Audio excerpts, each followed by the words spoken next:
My name is Poppy Lingard and I'm President of Peace of Mind. My name's Danielle Thomas and I'm Vice President. I think everyone personally struggles in their own way. I've been placed onto antidepressants, but that's partly for anxiety and depression. So when I was 17, I was diagnosed with depression, and I've been on tablets ever since.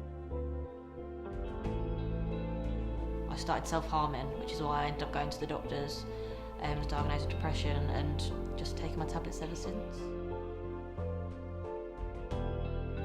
At university, I think everyone's mental health kind of gets worse. I was finding it really hard to concentrate on my work, so I'd be in the library and I would just, my head would be a bit fuzzy and I wouldn't be able to concentrate on anything, and just needing to sleep all the time. And I'll get to my destination and my heart is pumping because I'm thinking that everyone's been looking at me, even though when I get to the destination I'm like, okay, that was totally fine, there was nothing wrong with that. But I think that's medication brings that up to a level where I can manage it.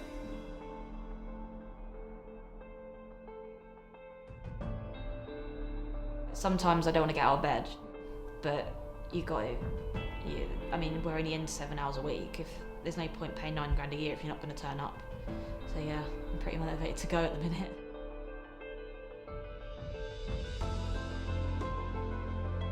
In the past, you didn't have a social platform that you presented yourself on 24/7. You're constantly being judged, you're constantly judging other people. So yeah, I think that's definitely a big impact for anxiety and depression. There's just pressure to be perfect and compare yourself to everyone else, and you see people's lives on Instagram and you might think why is my life not like that? And you just have to be aware that that's not reality, that's people putting their best side forward, that's not them all the time. Because people are selling themselves, and at such a young age as well. The workload has got harder and the pressure is higher, so more and more people are getting stressed, and then that's worsening their mental health. I went into counselling a couple of years ago, but I never saw myself going to counselling because I never saw it helping. And then I got to a point where I needed help, and I did go for help. I think in first year I did find it quite hard, because as well I'm quite introverted, so I'm not introverted in situations like this necessarily, but I have to have time on my own, and I think when you're in a flat with new people, it's very there's kind of pressure to always be in the kitchen and socialising, and I found that really hard, found that really draining.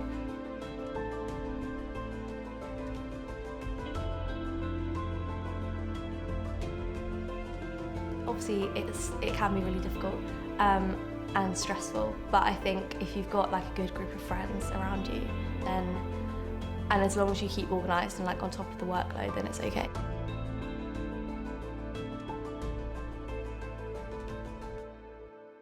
In my experience, there's a lot of help out there, but whether you want it or not requires your own motivation. And it's all about helping yourself, really, getting yourself something to live for.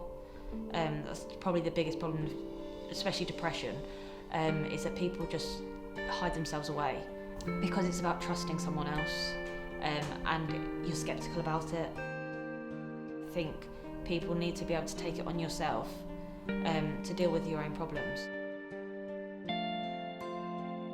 There's a lot less stigma now. I think there's a lot less than there was in the past, and I think also a lot of mental health issues now have they have a term and they have a diagnosis, whereas in the past people wouldn't have thought that they existed, maybe.